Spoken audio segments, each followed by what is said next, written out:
Good day everyone! So now we are going to introduce my domain. So ginamit natin dito yung cPanel. And now we are going to introduce my website. And this first page that introduce ourselves.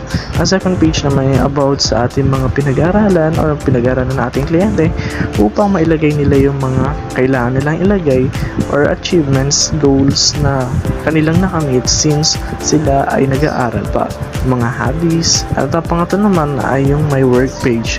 Dito nalalaman yung mga ginawa nila, animation, graphics, video clips, audios, at iba pang mga maaaring works and tasks and activities. So, ang pang-last naman dito ay ang TUP page. So, sa page na to ay maaaring mamangha ang ating mga kliyente dahil may ipapakita dito at madidiscuss kung bakit kailangan nila magtiwala. Ang dynamic and interactive multimedia page natin ay nag-extend or expanding na ating multimedia presentation.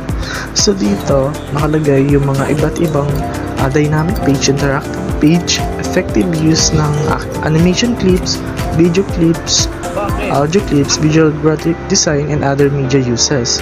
So nakalagay dito yung added multimedia natin na kung saan pwede natin itong i-click, and nakalagay dito where TUPians of course is added siya sa ginawa nating video last time. So dito sa paggawa ng mga buttons, isa na dito ang paggamit ng other media uses ay ang Genially.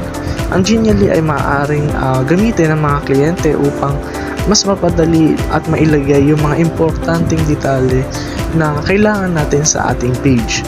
So dito, malaking magiging tiwala sa atin dahil maganda ang magiging performance sa presentation natin sa ating website. So, pinakang last ay TUP Cavite Map na kung saan meron dito interactive dynamic na magpapakita kung saan ito nakalagay.